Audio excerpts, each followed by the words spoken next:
ফেব্রুয়ারি মাস মানেই ভালোবাসার মাস। চলছে প্রেমের সপ্তাহ। প্রেমের সপ্তাহে সারা বিশ্ব জুড়ে প্রেমিক প্রেমিকাদের মধ্যে দিন পালিত হচ্ছে চকলেট দিবস। তবে আজ আমরা দেখব জলপাইগুড়ি এক শিশু প্রেমিক ব্যক্তিকে।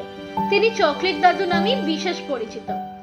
গত দীর্ঘ প্রায় 15 বছর ধরে তিনি চকলেট বিতরণ করছেন শিশুদের মধ্যে। জলপাইগুড়ির এই চকলেট দাদুর নাম মহাবীর বিশাল আগরওয়াল।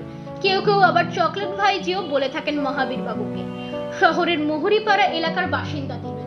বিশেষ করে বিভিন্ন ধার্মিক অনুষ্ঠানের খবর পেলেই পৌঁছে যান তিনি, যেমন রামকথা, শ্যামবাবার অনুষ্ঠান, প্রজাপিতা ঈশ্বরীয় ব্রহ্মকুমারী সেন্টারের অনুষ্ঠান সহ এই ধরনের বিভিন্ন অনুষ্ঠানে দেখা মেলে তার। 78 বছরের এই ব্যক্তি যেখানেই যান সঙ্গে করে নিয়ে যান ব্যাগ ভর্তি চকলেট। 1 টাকা থেকে শুরু করে 5 টাকা মূল্যের চকলেট থাকে তার থলেতে। হাত মুঠো করে একাধিক সেই চকলেট তিনি বিলিয়ে দেন শিশুদের হাতে। শহরের দিনবাজার এলাকার ব্যবসায়ী মহাবীর বিশাল আগরওয়াল সদা হাসি মুখের মানুষ। তার ব্যবহারও অমায়িক। নিত্যদিনই বিভিন্ন অনুষ্ঠানে উপস্থিত থাকতে দেখা যায় তাকে। বিশেষ করে ধার্মিক অনুষ্ঠানগুলিতে তার যাতায়াত বেশি। কোনো অনুষ্ঠানে গেলেই সঙ্গে থাকা ঝোলে থেকে চকলেট বের করে সকলের মাঝে বিলিয়ে দেন তিনি।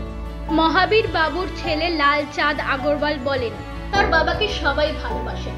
তিনি যেখানেই যান সঙ্গে করে চকলেট নিয়ে যান। এতেই যেন জুড়ে রয়েছে তার জীবনের আনন্দ। এজন্য তারাও চান তাদের বাবা এই আনন্দের মধ্যেই বেঁচে থাকুক। বিভিন্ন স্কুলে গিয়েও শিশুদের হাতে তুলে দেন চকলেট। চকলেট দিবস উপলক্ষে তিনি চলে এসেছিলেন জলপাইগুড়ির মার্চেন্ট রোডে অবস্থিত মহাদেব পার্বতী হিন্দি প্রাথমিক বিদ্যালয়। সঙ্গে ছিল ব্যাগ ভর্তি চকলেট। স্কুলের সমস্ত শিশুদের মধ্যে সেগুলো বিলিয়ে দেন তিনি। শিশুপ্রেমী এই মানুষটি জানান, বছর 15 আগে এক ঝাঁক শিশুর মধ্যে প্রথম চকলেট বিতরণ করেছিলেন। তারপর থেকে আর থেমে নেই তিনি। যতদিন বেঁচে আছেন এভাবেই শিশুদের চকলেট দাদু হয়ে বেঁচে থাকতে চান। চকলেট দাদুকে দেখতে পেয়ে খুদেদের ভিড় জমে যায় মহাবীর বাবুকে ঘিরে। চকলেট দাদুকে পেয়ে বেজায় খুশি কচি কাচারা। জলপাইগুড়ি থেকে পার্থপ্রতিম দাসের report, U Bangla TV. U Bangla TV, হৃদয় ছুঁয়ে যায়।